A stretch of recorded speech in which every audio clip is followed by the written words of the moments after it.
Hola, es un gusto estar con ustedes nuevamente. Vamos a tocar el tema de la ley Sarbanes-Oxley, ¿sí? Al final, decimos ley, es un tema de cumplimiento totalmente.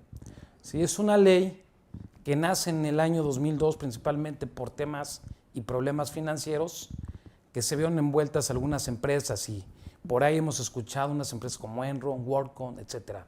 Y vamos a tocar estos temas, por qué nace esta ley, vamos a tocar los puntos importantes que con esta ley nos va a permitir dar cumplimiento cabal y bueno, además de eso vamos a tenerlo como una buena práctica. Sí, es muy importante, las empresas que cotizan en Estados Unidos, en cualquier bolsa, llámese la de Nasdaq, Nueva York, Chicago, etcétera, están obligados al cumplimiento de esta ley. Pero bueno, nosotros también lo vamos a ver como una buena práctica al implementar en una organización como tal, ¿sí? Ustedes recordarán en estos años que yo les decía que, bueno, pues ustedes veían en los noticieros, las revistas principalmente, que la bolsa, que la crisis de gobierno corporativo, la corrupción en Wall Street en ese momento, una de las empresas conocidas, la caída de Enron, WorldCom, etcétera, ¿sí?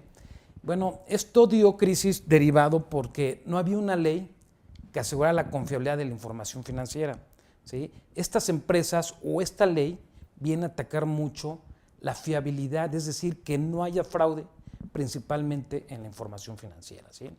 Bueno, pues no había una ley que asegurara la confiabilidad de la información financiera, todo era básicamente la credibilidad a las organizaciones que tenía la autoridad. ¿Qué autoridad principalmente? Ahí en Estados Unidos la Securities and Exchange Commission, ¿sí?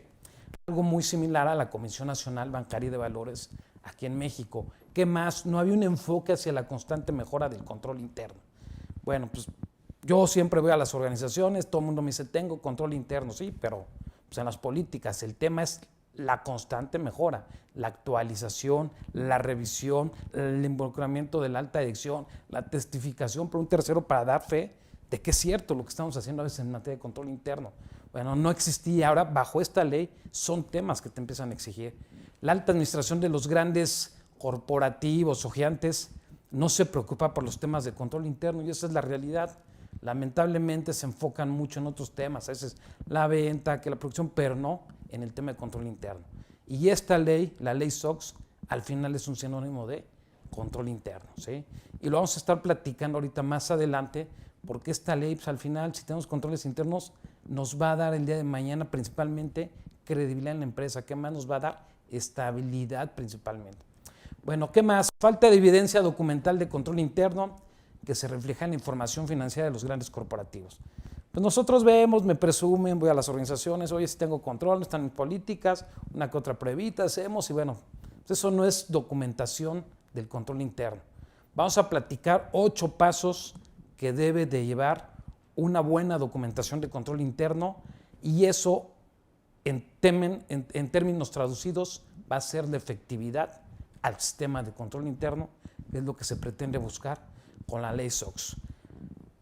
¿Cuál sería en este caso la primera documentación? Tener el control interno documentado, llámese, existen 3 formas, a través de una matriz, a través de un diagrama o a través de, en este caso, narrativas o descriptivas. Pero esta documentación, ojo, se hace bajo un marco de referencia, un marco de control interno. El más seguido al día de hoy, COSO, por ejemplo, ¿sí? En este caso, COSO 2013 para control interno. Y este es otro tema que pues, ahí deriva cómo documentar. Pero ¿qué más? Hacer recorridos, los famosos walkthrough que dicen, en este caso, las personas de Estados Unidos. Nos piden recorridos para validar la información al día de hoy y principalmente para ver los riesgos también que tenemos. ¿Qué más? Que esto una vez se traduzca en políticas y procedimientos. ¿Por qué? Porque en las políticas y procedimientos vamos a tener la parte oficializada por la alta administración donde el control interno pues, es ley. ¿Sí? Y estas políticas va a ser un espejo de ¿qué? De la documentación, llámese la matriz o el diagrama o la narrativa descriptiva que deseamos. ¿Por qué? Porque pues, en la narrativa vamos a encontrar los riesgos, en las políticas no, en las políticas va a estar el control, pero en las narrativas o matrices va a estar el control en este caso diseñado. ¿Qué más? Como cuarto tema sería lo que es el testing o las famosas pruebas, ¿sí? Al control interno, que también tenemos que tenerlo documentado. Derivado de esta documentación, de este testing también, pues ¿qué va a derivar? Pues va a derivar un plan de remediación en su caso si existe. y este plan de remediación es donde vamos a encontrar las fallas al control interno como tal. Derivado de este plan de remediación, si en su caso existen, o si no existen, decir no hay, pero si existiera, de todas maneras se tiene que mandar ¿quién? A un director de finanzas y a un director general, conocidos en la ley Sarbanes como CEO o CFO. ¿Sí?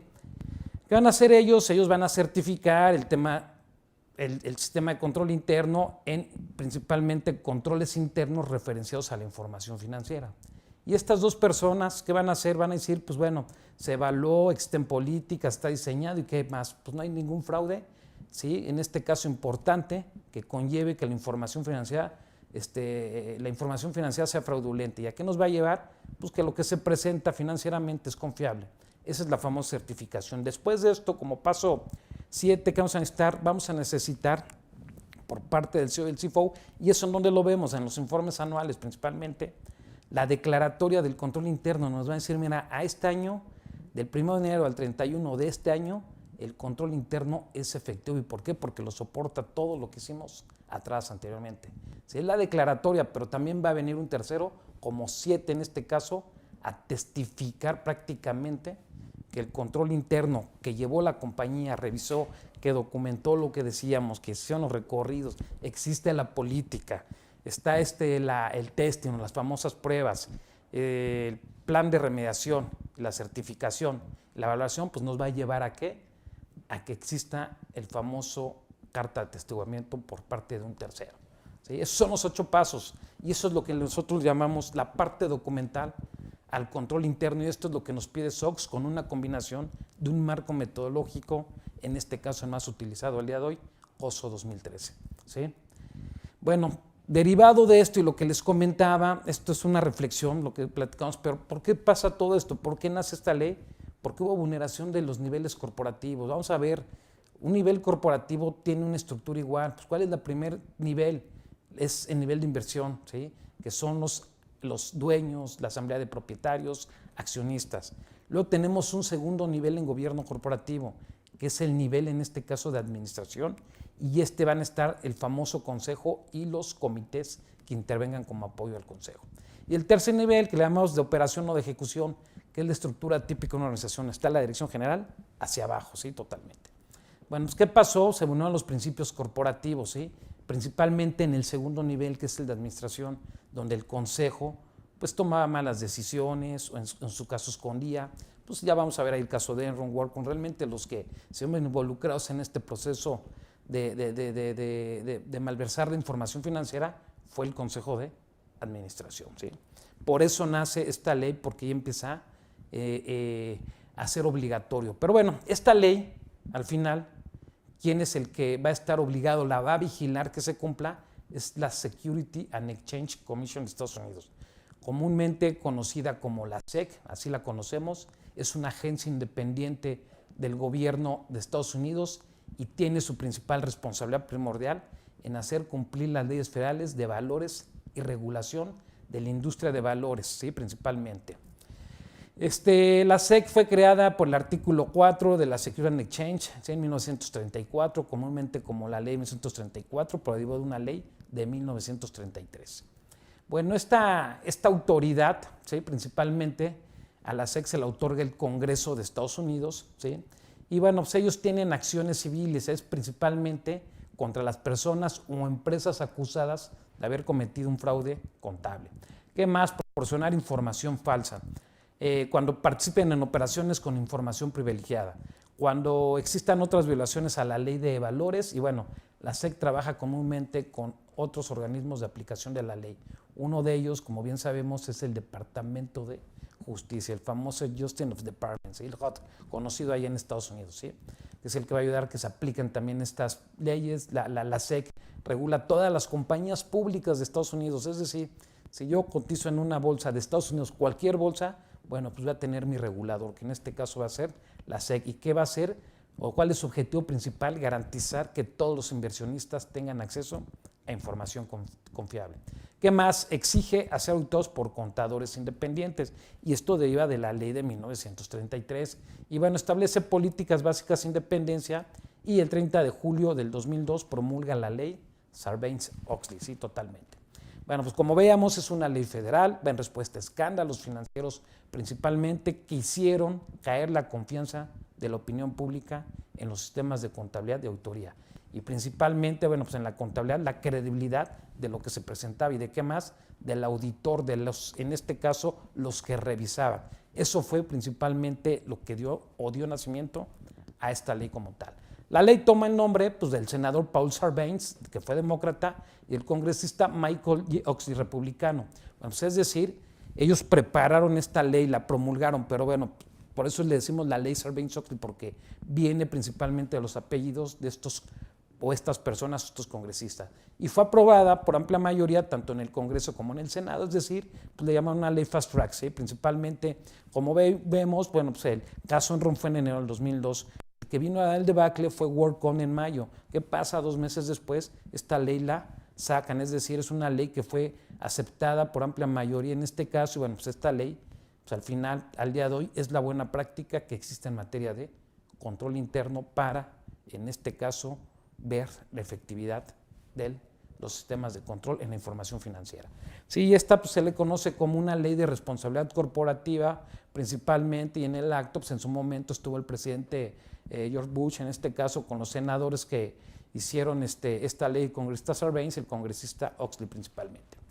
Bueno, el objetivo general de esta ley pretende restaurar la confianza de los inversionistas a través de mecanismos que mejoren que el gobierno corporativo y las organizaciones, lo que les decía, sus consejos, sus comités, etcétera, establezcan una conexión, en este caso, entre dicha organización y su gobierno corporativo. ¿Y qué más? Las actividades de control realizadas a nivel operativo. Pues como vimos y observamos estos controles o donde hubo la manipulación, pues fue todo el ciclo financiero. Y bueno, principalmente pues, es donde nos enfocamos a ver que estos controles existan a nivel actividad de control en cada uno de los ciclos financieros que tiene la organización. Bueno, ¿a partir de cuándo fue aplicable esta ley? Esta ley fue aplicable principalmente el 30 de julio del 2002, ¿sí? Para las empresas que eran americanas, ellos tenían que estar o ya haber cumplido durante el 2004. Las empresas extranjeras, en este caso, llámese, venían de México, venían de Australia, venían de Alemania, tenían que estar listas para el 2005. ¿Y a quién aplica? Bueno, pues ya decíamos, aplica a todas las compañías que cotizan en la Bolsa de Valores de Estados Unidos, incluida la tenedora y sus subsidiarias. Esta ley se compone principalmente de 11 títulos. Nosotros, para entender esta ley aquí si lo comparamos con una ley mexicana, pues son los famosos capítulos o los apartados. Allá le llaman títulos. Esta ley se compone de 11 títulos. Uno de estos títulos principales es el 1, que se establece el PSOB, es el famoso Public Company Accounting Oversight Board, es la Junta de Vigilancia sobre la Contabilidad de Empresas Públicas, es decir, es el auditor de los auditores. En otras palabras, es el que viene a revisar a las firmas de auditores en el cumplimiento, ¿sí?, de lo que tiene que ver cuando ellos hacen el famoso atestiguamiento al control interno, a la efectividad. ¿Qué más? El título 2 habla sobre la independencia del auditor, el 3 sobre la responsabilidad corporativa, el 4 habla sobre la responsabilidad, revelaciones financieras mejoradas, el título 5 conflictos de intereses, el título 6 todo lo que es la Securities and Exchange Commission, recursos de autoridad, el 7 de qué es lo que es estudios y reportes, el 7, el 8 es contabilidad de fraudes corporativos y criminales. Y el 9 habla sobre la mejora, la condena de crímenes de cuello blanco. Bueno, pues aquí vamos a encontrar las sanciones principalmente a las que van a ser sujetas, en este caso las personas físicas, llámese el CIFO, si no cumplen con esta ley. Vamos a verlo más adelante, son sanciones, la verdad, muy, muy fuertes. ¿Qué mal? Devoluciones de impuestos corporativas y contabilidad y fraudes corporativos, el título 11.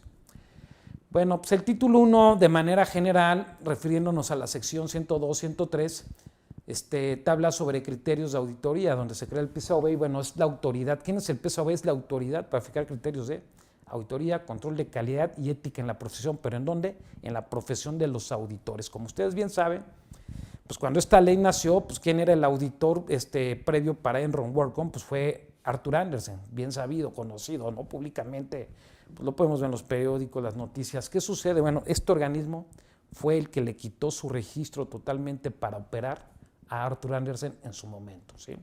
Bueno, es la autoridad, también te dice que los papeles que prepara el auditor deben de estar por 7 años resguardados.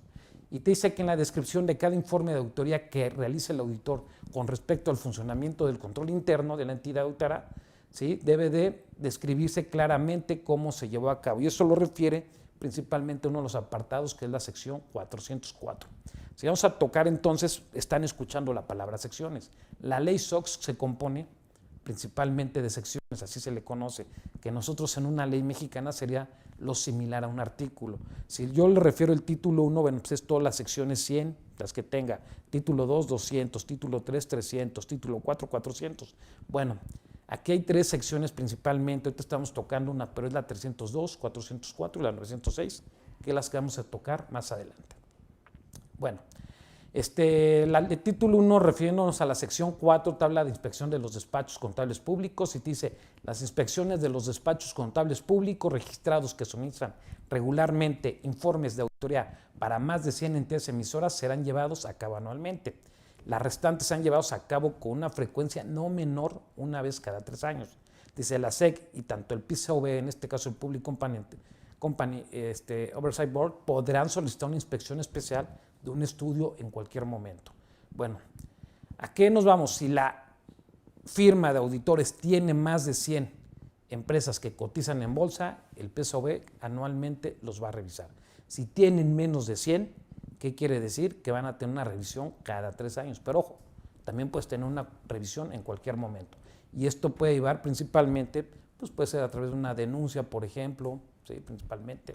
Pero bueno, el 105, hablando, refiriéndonos al 105, ¿cuáles son las sanciones que van a tener estos despachos si incumplen con esta ley? Bueno, pues de entrada, la más crítica, la suspensión o anulación del registro. Eso fue lo que le pasó a Arthur Andersen, como bien les comentaba hace rato, ¿sí? Y eso es lo que todas las firmas tiemblan en su momento. ¿Por qué?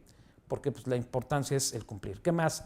La suspensión e impedimento de una persona en formar parte de futuras asociaciones con despachos contables públicos registrados. Es decir, si un socio trabaja en una firma y se ve afectado el día de mañana, ya no puede trabajar en otras firmas, que en este caso de empresas que cotizan en Bolsa de Estados Unidos. ¿Qué más? La limitación temporal permanente en actividades, funciones, operaciones de dichos despachos. Sanción civil monetaria, que ya eso ya lo define en este caso el PCAOB, y censura ofrecer ciertos servicios a la firma en este caso, ¿sí? Y como ven, pues la más crítica es lo que tiene que ver con anulación del registro. Bueno, hablando, eso es forma general, el 101 vamos a hablar del título 1, vamos a hablar del título 2, también general, sección 201, que te habla de las normas que regulan la independencia de los auditores, servicios incompatibles con la práctica de auditoría, ¿sí? Te dice la 201, te dice, bueno, ¿cuáles son los servicios que no puede prestar un auditor?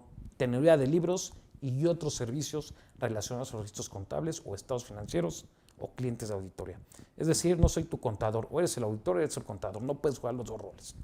Diseño e implementación de sistemas que tengan que ver con la información financiera o un impacto en la información financiera. Evaluación de servicios, opiniones imparciales o contribución a informes, servicios actuariales, servicios de auditoría interna, funciones de gerencia o recursos humanos que lleven proceso de la nómina, contrataciones, etc. Si una firma presta esos servicios, servicios legales y servicios de peritos no relacionados a la auditoría. El 202, siguiendo, te dice, también se requiere que el comité de auditoría preapruebe todos los servicios de auditoría y no audit, así se les conoce servicios que no son de auditoría, de la empresa revisada por el auditor independiente. Es muy importante porque, bueno, todos los servicios, en este caso, que tengan que realizarse, tienen que ser aprobados totalmente por el comité de auditoría. ¿Y estos servicios que haga quién? El auditor, en este caso, que prepara los estados financieros. ¿Qué más? La relación principal del auditor es con el comité de auditoría, no con la gestión corporativa. Pues como bien sabemos, eso le damos buenas prácticas. Vamos a otras empresas, ¿qué sucede? Pues el auditor externo, financiero, le reporta al contralor, al director financiero o al director general. Aquí en este caso, la relación directa es con el comité de auditoría. Eso es muy bueno, porque eso te permite la independencia y ser más objetivo, en este caso, ¿a quién? Al auditor. ¿Y por qué? Porque está hablando con un órgano colegiado, ya no es una persona, son más y mínimo, te dice mínimo 3 personas independientes, y bueno, pues eso te permite ser independiente, objetivo, y no lo ves con una persona, lo ves con 3 personas. Bueno, el 206 o la sección te dice, requiere que un empleado de la empresa auditada que trabajó en la autoridad tiene que dejar un año como periodo de reflexión antes de que pueda ser contratado por dicha compañía, ya sea como director general, director de finanzas, contralor, jefe de contabilidad, un equivalente en el área financiera. ¿Esto qué pasa? Pues comúnmente las empresas, ¿qué hacen? Pues bueno, pues es el auditor externo, se lo jalen, se lo trae como cualquiera de estos puestos. ¿Qué pasa bajo SOX? Pues no puedes, tienes que esperar un año, es decir, el auditor tiene que dejar un año de haber trabajado en la firma, ¿sí? Pasa ese año y bueno, pues adelante, ¿no? Pero por el momento no se puede. Y estas son algunas de las, pues vamos a llamarle reglas que tiene esta ley. Luego dentro de del título 3, pues vamos a tocar ahora la sección 301 que te habla del comité de auditoría y te dice, el comité debe estar constituido de 3 a 5 miembros independientes, lo que les decía, mínimo 3, en este caso, pero independientes, ¿sí? Responsables por la contratación y después los auditores, es decir, este es el órgano, ¿sí? Como bien sabemos, un órgano de gobierno corporativo que en este caso va a contratar y en su caso a despedir los servicios del auditor externo financiero. Debe contemplar procedimientos para atender quejas o denuncias, pues bueno, pues las famosas líneas de denuncia, ¿no? Que por ahí es otro tema muy interesante para empleados o terceros. Al menos debe de tener en este caso en su comité un experto que sepa de temas contables y temas financieros. Y la autoridad para contratar a los asesores independientes totalmente. Una de las secciones principales es la 302 y en este caso te dice la responsabilidad corporativa por los informes financieros. El CEO y el CFO deben certificar trimestralmente y anualmente, y esto va en la certificación. Esto, por ejemplo, para dar cumplimiento en el 302 va en el informe anual de la empresa que cotiza y que tiene que enviar a la SEC, ¿sí? ¿En dónde? En el informe anual. Y esta certificación va a acompañar en este informe anual. Te dice, bueno, ¿qué certificamos anualmente? Los reportes emitidos que han sido revisados, ya les decía, principalmente por el CEO y el CFO. Los reportes no contienen ninguna información falsa o omite cualquier hecho material. Se diseñaron, establecieron y mantienen controles, procedimientos de exposición y operan efectivamente. Ahí es donde yo les decía, entran la famosa documentación, llámese en matriz, diagramas, narrativas descriptivas. Los estados financieros representan legítimamente la posición financiera resultante de la operación y los flujos de efectivo. ¿Y esto por qué lo decimos? Por las revisiones que se hacen, la evidencia que se lleva a cabo, el testing, las pruebas. Dice, las deficiencias y debilidades materiales de control interno han sido comunicadas al comité de auditoría, a los auditores externos y los cambios en el control han sido, ¿qué? Reportados. Esto hablando a 302 es un tema interesante que va ahí porque bueno, pues desde aquí es donde se sustenta principalmente del paso 1 al paso 5, al paso 6 que les decía, todo lo que es la documentación, el recorrido, lo que es las políticas que se tengan, lo que es las pruebas o el testing en este caso, lo que es el plan de remediación y la certificación. Bueno, dentro del título 4 está el 402, ahí dice, pues ya no se permiten o se prohíben los préstamos personales a los ejecutivos. Como bien saben, pues bueno, bajo SOX, pues los trabajadores invertían en las empresas antes de SOX. ¿Y qué pasaba? Pues invertían, los grandes directivos, ese dinero lo tomaron como préstamo y se fueron cuando vieron que vino el caos, se llevan todos los retiros y las pensiones de estos trabajadores. Bueno, pues esta ley ya no permite que estos ejecutivos tengan préstamos personales. El 404 es otra sección importante porque aquí es donde viene y te dice que la alta dirección es responsable de establecer y mantener una adecuada estructura y procedimientos de control interno y procedimientos para realizar el reporte de estados financieros. O sea, aquí es donde, bueno, se evalúa la efectividad de la estructura de control interno y de los procedimientos. Es algo muy importante, vean, para el cumplimiento de esta sección 404 es necesario contar con un marco general de control interno, es decir, un marco o una metodología, como la queremos llamar, ¿sí? Que defina criterios de objetivo para evaluar los controles. El marco más utilizado, ojo, y el más recomendado, es decir, no es obligatorio por las empresas y recomendado por la SEC, es el informe COSO. Bueno, pues la mayoría de las empresas que cotizan en bolsa y informan, la mayoría está bajo COSO, principalmente al día de hoy COSO 2013. Hay como 2 o 3 empresas que están bajo otro marco, no forzosamente la ley no te dice nombre, es decir, no te dice tienes que seguir COSO, sí te dice un marco de control interno o metodología. Entonces es muy importante comentarlo porque COSO también es otro tema interesante y de estudio que, bueno, se va a platicar también.